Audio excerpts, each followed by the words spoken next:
여러분, 미스테리를 좋아하세요? 괜찮으시다면 과학자들이 설명하지 못하는 고대 기술을 만나보시죠. 진보된 기술이 단지 현대의 이야기라고 생각하신다면 정말 놀라실 거예요. 수천 년 전 위대한 사람들은 시대를 앞선 놀라운 기술들을 발명하는데 성공했죠. 물로 끌 수 없는 불, 중세에 부러지지 않는 검, 기원 전 200년에 만들어진 고대 컴퓨터가 그것이죠. 오늘날의 과학으로도 설명할 수 없는 과거의 엄청난 발명품들을 보시면 깜짝 놀라실 거예요. 재미있는 고대 발명품에 대한 자세한 내용을 알아볼 준비가 되셨다면 계속 시청해주세요. 타임머신을 타고 과거로 날아가기 전 채널에 구독하고 게시물 알림을 켜는 것을 잊지 마세요. 그러면 삶의 밝은 면에 매일 업데이트되는 영상을 놓치지 않을 수 있습니다. 이제 만나보러 가실까요? 10번. 코스타리카의 돌 구체. 점토로 빚으면 쉽게 구체 모양을 만들 수 있죠. 하지만 고대의 코스타리카에 사는 사람들에겐 쉽지 않았어요. 정말 말 그대로요. 코스타리카 디키스 삼각주 지역에서 1930년대에 발견된 구체 크기는 단 몇 센티미터에서 183cm에 달합니다. 그런데 이 구체들은 흙이 아니라 화감 섬로감이라는 매우 단단한 암석으로 만들어졌죠. 수백 개가 넘는 이러한 암석 구체들이 탈라만카 상기슭에서 발굴되었습니다. 연구원들은 16톤이 넘는 거대한 구체도 발견했습니다. 누가 대체 거대한 암석으로 놀랍도록 완벽하게 조각된 구체를 만들었을까요? 고대인들의 취미였을까요? 신에게 바치는 선물이었을까요? 거대한 축구공이었을까요? 우리는 아직도 이러한 암석 구체의 배후에 누가 있었는지 모르겠습니다. 연구에 따르면 구체는 기원 전 200년경에 만들어졌으며 이는 16세기 스페인이 이 지역을 식민 지배하면서 중단되었습니다. 즉, 거의 1800년 동안 이러한 암석 조각을 만들어 온 거죠. 하지만 어떻게 했을까요? 화강 섬로감은 온도 기법을 통해 쉽게 조각할 수 있습니다. 먼저 뜨거운 석탄을 사용해 암석의 일부를 가열한 다음 차가운 물로 식힙니다. 그런 다음 암석을 쪼갤 수 있을 정도로 강도가 높은 자재를 사용해 암석에 망치질을 합니다. 마무리로 모래나 가죽을 사용해 다듬죠. 작은 돌도끼나 동상을 만드는 데 사용되는 공정과 동일한 공정입니다. 그런데 이 구 모양의 암석은 무엇에 이용되었을까요? 안타깝게도 그것은 고고학에서 가장 이해할 수 없는 미스터리 중 하나로 남아 있습니다. 알아요. 인디아나 존스를 보냅시다. 일부 연구원들은 이 돌들이 선, 삼각형, 평행사변형과 같은 패턴으로 발견돼 있기 때문에 나침반이나 천문 관측에 사용되었다고 추정합니다. 구 모양의 암석이 당시 부유하고 영향력 있던 가문의 상징이라고 생각하는 연구자들도 있습니다. 누가 옳은지 우린 알 수 없겠죠? 9번. 로마 12면체. 고대 로마인들에게 콘크리트, 도로와 고속도로, 화장실, 신분과 같은 현대식 편의시설을 발명해 준 것에 대해 감사해야 할 것 같아요. 참 요새 나온 베스파도 있죠? 이러한 로마의 발명품은 사용 방법을 이해하기가 참 쉽습니다. 하지만 12면체는 잘 모르겠어요. 12면체에겐 좀 미안한 일이지만요. 청동이나 암석으로 만든 이 속이 텅 빈 이상한 물체는 약 200년 전에 만들어졌습니다. 로마 12면체는 오각형 평면 12개로 구성되어 있고 모서리마다 동그란 손잡이가 돌출되어 있습니다. 100개가 넘는 12면체가 한때 로마 제국의 일부였던 헝가리, 영국, 스위스, 벨기에, 오스트리아, 독일, 네덜란드, 프랑스, 룩셈부르크에 남아있어요. 포캡시는 아닙니다. 이곳은 뉴욕에 있거든요. 12면체는 약 2.5cm에서 10.2cm가 넘는 크기까지 다양하며 일부 12면체는 서기 2년 또는 3년 전으로 거슬러 올라갑니다. 고대 로마인들은 모든 걸 기록하는 습관이 있었지만 12면체에 관한 내용은 하나도 발견된 것은 없습니다. 연구자들은 몇 가지 이론을 가지고 있지요. 주사위, 어린이 장난감, 촛대, 단순한 장식품, 전장에서의 측정 장치, 혹은 천문학 도구였는지도 모르겠어요. 전문가들도 정말 아는 바가 없어서 로마 12면체는 아직 풀리지 않는 수수께끼로 남아 있습니다. 8번. 크레타 섬의 파이스토스 원반. 1908년 이탈리아의 고고학자 루이지 페르니에가 그리스 크레타 섬 파이스토스 시 미노안 궁전에서 파이스토스 원반을 발견했습니다.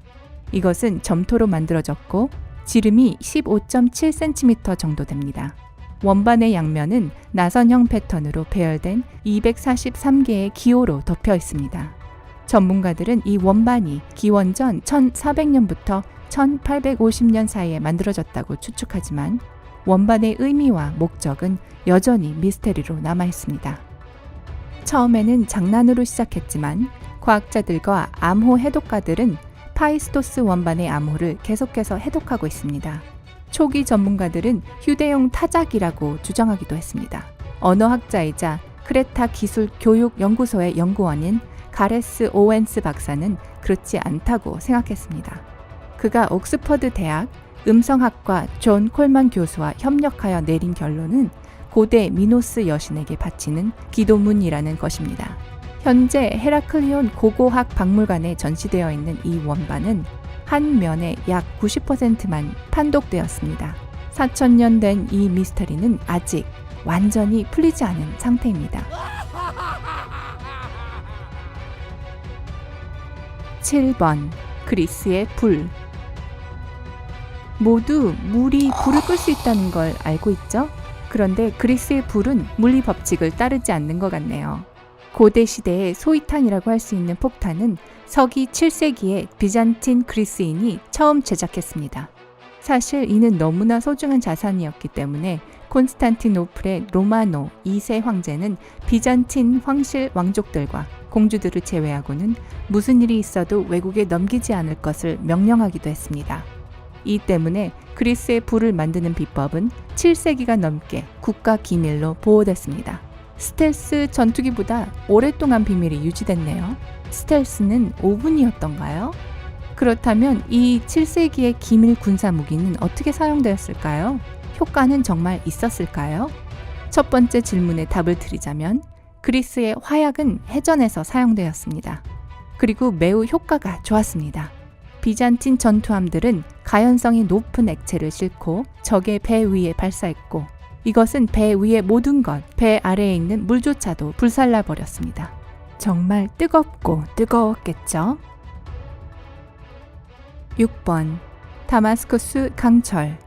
기원전 500년경 중동의 칼 제작자가 발명한 다마스쿠스 강철 칼날은 중세 유럽에서 가장 인기가 높았습니다. 그 당시 최고의 검이었기 때문입니다. 다마스쿠스 강철로 만든 무기는 단단하고 유연하며 아름다우며 품질이 뛰어났습니다. 실크 스카프를 칼 위에 떨어뜨리면 바로 절반으로 잘라진다는 소문이 있었죠. 실크 상인에게 공격을 당할 경우 정말 유용했겠네요. 전문가들은 다마스쿠스 강철이 2000여 년 전에 만들어진 인도 강철 종류 중 하나인 우츠에서 나온 것이라고 믿고 있습니다. 3세기와 4세기의 우츠는 다마스쿠스시에서 인기 있는 무역 품목이었고 물론 유럽에서 이를 수입해왔죠. 이 놀라운 검을 만드는 기술은 1700년대의 주 재료인 우츠와 함께 사라졌습니다. 5번. 델리의 철 기둥. 인도는 고대 시대에 이미 금속 기술을 완성한 것으로 보입니다. 그에 대한 증거는 델리의 철제 기둥에서 찾을 수 있습니다. 6.7m 높이의 평범한 철제 기둥은 별로 대단한 볼거리는 아니지만 기둥에 숨겨진 역사와 미스테리는 엄청납니다. 델리의 철 기둥은 서기 약 240년부터 590년까지 지속된 굽타 시대로 거슬러 올라갑니다. 원래는 마디아 프라데시에 위치해 있었지만 용도는 기록에 전혀 남아있지 않습니다. 어떤 사람들은 그것이 깃대 혹은 해시계였다고 합니다. 중요한 힌두교 신들 중 하나인 비슈누 혹은 찬드라 굽타, 비크라마디티아 왕을 기리기 위해 지어졌다고도 하고요. 그러나 이것들은 추측일 뿐이고 구체적인 증거는 발견되지 않았습니다. 이 기둥은 98%의 주철로 만들어졌고 무게는 6톤이 넘습니다. 철로 만든 물체는 무엇이든 녹슬기 마련인데 델리의 1600년 된 철제 기둥은 녹슬지 않습니다. 전혀 녹슬지 않는다는 것은 전적으로 사실이 아닙니다. 약간의 녹이 형성되기 시작했지만 녹이 더 없는 것이 이상하죠. 전문가들은 델리가 습도가 높은 도시가 아닌 덕분이라고 생각합니다. 습도는 철을 빨리 녹슬게 하니까요. 또 다른 이론은 기둥에 미사 화이트라고 불리는 보호층이 있다는 것입니다. 다시 말하지만 이러한 모든 이론들은 추측일 뿐이고 과학적으로 증명되지 않았습니다. 4번 바이킹 울프베르트의 검. 울프베르트 검은 매우 순도가 높은 금속으로 만들어져서 고고학자들은 이 검이 시대를 앞선 기술로 제작되었다고 믿습니다. 바이킹 울프베르트의 검은 서기 800년에서 1000년 사이에 만들어진 것으로 추정되지만 전문가들은 그렇게 탁월한 품질의 칼을 만드는데 사용된 기술이 그 800년 후에야 발명되었다고 확신합니다. 네, 초현대적인 무기였던 것이죠. 지금까지 발견된 검은 약 170개 정도입니다. 이 희귀성 때문에 과학자들은 이 검이 엘리트 바이킹 계층만이 소유했던 무기라고 생각합니다. 독일 하노버 대학의 무기화학 연구소의 로버트 레만 박사의 연구 덕분에 이제 이 검의 성분에 대해 알게 되었는데요. 레만 박사는 이 검의 날에 망간이 많이 함유되어 있고 검집에는 비소가 많이 함유되었다는 것을 발견했습니다. 그러나 어떻게 그 당시에 이런 검들을 만들 수 있었는지는 의문으로 남아 있습니다. 오늘날 광재 또는 광석의 불순물은 섭씨 1649도로 가열하여 제거한 다음 강도 강화를 위해 탄소를 혼합합니다. 하지만 철을 이러한 고온에서 가열하는 방법은 중세시대에는 존재하지 않았습니다. 그 당시에 일반적이고 그리고 덜 효과적인 방법은 불순물을 망치로 두들겨서 제거하는 것이었습니다. 하지만 바이킹 울프베르트의 검은 3배나 더 많은 탄소를 함유하고 있고 도가니 강으로 만들어져 있어서 거의 불순물이 없기 때문에 당시에 그 어떤 다른 검들보다 더 우수했습니다. 그 검은 너무 뛰어나서 마법의 힘으로 만들어졌다는 소문이 돌았습니다. 글쎄요, 이게 사실이 아니라는 증거도 없으니 누가 알겠어요? 3번 보이니치 필사본. 이 기묘한 필사본은 암호학자, 과학자, 학자들 모두에게 좌절감의 원천이었습니다. 역대 가장 해독 불가능한 고문서죠. 전문가들이 아는 것은 이 필사본이 15세기경에 등장했다는 것. 보이니치 필사본은 약초학, 점성학, 광천학, 약학의 4개 장, 240페이지로 구성되어 있습니다. 그러나 이 책은 결코 백과사전이 아닙니다. 백과사전이라 해도 정말 이상합니다. 이 문서에는 정체를 알 수 없는 식물 그림, 기원을 알 수 없는 천체 기록, 그리고 녹색 액체로 목욕을 하며 거대한 난소 위에 앉아서 손에 무지개를 쥐고 있는 발가벗은 여성들의 모습으로 가득 차 있습니다. 약초학에 관한 부분일까요? 거기다 이 문서는 보이니체라고 불리는 알 수 없는 언어로 쓰여 있습니다. 지구상에 대체 누가, 아니면 우주에 대체 누가 이런 걸 만든 거죠?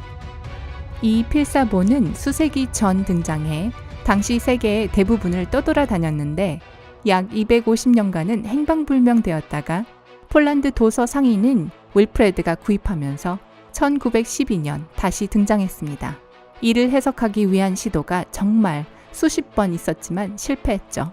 세계적으로 유명한 암호학자 윌리엄 프리드먼은 1940년대에 암호를 해독하려고 했지만 소용이 없었습니다. 파리 리뷰에 출판된 글에서 프리드먼은 해당 언어가 인공 언어를 만들기 위한 초기 시도였을 가능성이 높다고 결론지었습니다. 2016년에 엘바타 대학의 컴퓨터 과학자로 구성된 팀이 또 다른 시도를 했습니다. 그들은 인공지능을 사용했고 심지어 그것을 해독하기 위해 구글 번역기를 사용했답니다.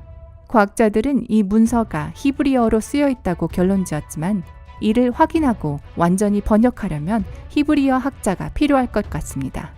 자, 이 세계 것이 아닌 듯한 이상하고 신비로운 이 책을 한번 해독해보고 싶으시다면 예일 대학의 베인케 희귀 도서 및 필사본 도서관에서 온라인으로 보실 수 있어요. 행운을 빕니다. 2번 장형 간이지진계.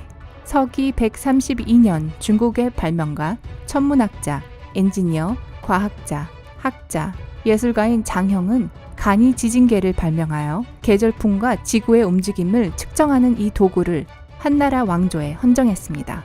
이 고대의 간이 지진계는 실제로 수천 킬로미터 떨어진 곳에서 발생한 지진과 그 지진의 방향을 감지할 수 있습니다. 증거가 있어요. 이 장치는 서기 138년에 류오양 서쪽에서 지진을 성공적으로 감지했습니다. 그렇다면 어떻게 작동하는 걸까요? 용 모양의 8개 관 아래에는 두꺼비가 있고 관에서 청동공을 두꺼비 입속으로 떨어뜨리는 구조입니다. 어느 관으로 공이 떨어졌는지가 지진의 발생 방향을 알려줍니다. 중국의 정주에서 온 과학자들은 2005년에 이 장치를 복제했고 실제로 작동됨을 확인했답니다.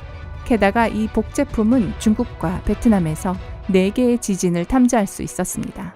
하지만 원작이 시대를 훨씬 앞섰기 때문에 그보다 더 나은 것은 없었겠죠. 1번 안티키테라 기계. 시계장치 컴퓨터라고도 알려진 안티키테라 기계는 1900년 한 무리의 잠수부들에 의해 그리스 안티키테라 섬 근처의 수중 난파선에서 발견됐습니다. 이 기계는 세계 최초의 아날로그 컴퓨터라고 불려왔으며 기원전 200년경에 만들어진 것으로 추정됩니다.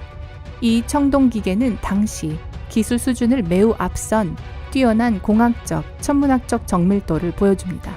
아틀라스 옵스큐라에 따르면 이 장치는 태양, 달, 행성, 별의 위치뿐만 아니라 달의 주기, 다가오는 태양 일몰의 날짜, 그리고 심지어 달이 이동하는 속도까지도 알려줄 수 있다고 합니다. 이 장치가 얼마나 멋진지 아시겠죠? 하지만 아무도 누가 어떻게 어디서 그것을 사용했는지 확신하지 못합니다. 만들기 복잡한 정교한 장치인 만큼 부유한 가문에서 소유했을 것으로 추정합니다. 여러분은 국립 아테네 미술관의 청동기 전시관에서 안티키테라 기계를 찾아보실 수 있습니다. 몬타나주 보주만에 있는 미국 컴퓨터 박물관도 복제품을 소장하고 있습니다. 고대의 첨단 기술 중 어느 것이 가장 놀라웠나요? 댓글에서 알려주세요. 영상이 재미있었다면 좋아요를 눌러주시고 친구들과 공유하는 것을 잊지 마세요. 아마 친구들도 좋아할 거예요. 아직 안 하셨다면 구독 버튼을 클릭하고 삶의 밝은 면에서 우리와 함께 해주세요.